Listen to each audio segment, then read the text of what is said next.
Yeah, Mercedes Schlapp knows all about what it's like to have 24 people run for the White House because they went to CPAC, and you guys were there running that. Yeah, that's right. So your strategic communications now at the White House. Mercedes, this morning, the president tweeted out just about Macron and some of the blowback from his trip overseas. How would you characterize from the insider perspective how that went? Well, it was clearly a successful trip. The president, along with Macron, had a productive meeting. They spoke about trade. They spoke about NATO.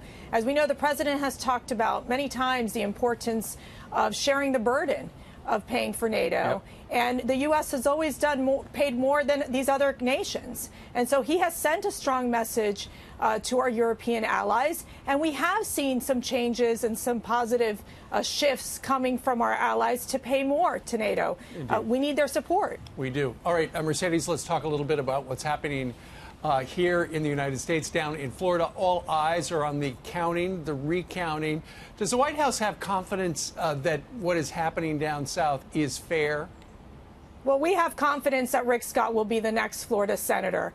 He's leading now by 12,000 votes, and that's going to be a hard gap to close. And so I think we've already seen with the Broward County supervisor that there have been voting irregularities for nearly 2 decades. And so, again, they've missed court deadlines, and I think we're going to get to a point where we are going to see Rick Scott coming over to Washington to be the next Florida senator. Today?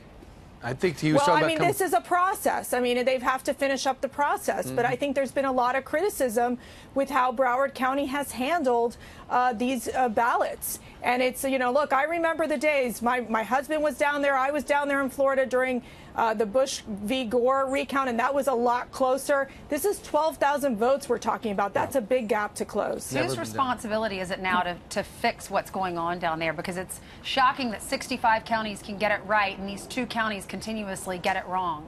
No kidding. I mean, that is a state function, and so that's why you have the Secretary of State who would handle that in these variety of states. One of the things the president tweeted out yesterday was that there was, I think it was something about fraud or these, you know, suspicious ballots showing up. Has there been any evidence of that? You know, again, I think this is primarily a state responsibility. The federal government does provide support. I know through the Secretary of Homeland Security that they spent a lot of time working on election security to make sure our infrastructure would be safe, so there wouldn't be any outside meddling.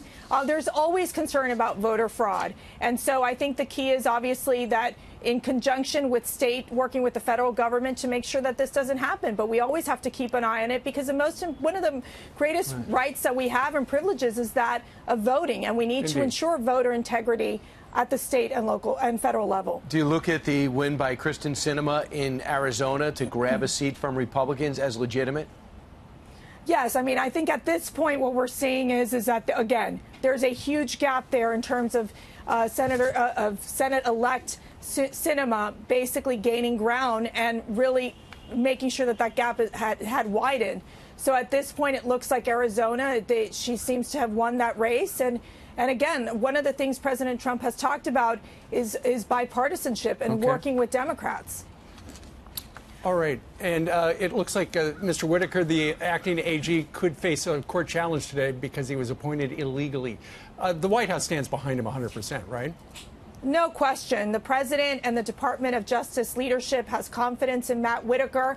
Matt Whitaker, look, he has a full and legal authority under the Vacancy Reform Act of 1998, where if it's someone that's been a senior official as well as has been there for more than 90 days, could serve as acting attorney general. All right. Mercedes Schlapp, join us from the North Lawn. Thank you very much. Thanks, Mercedes. Thank you so much.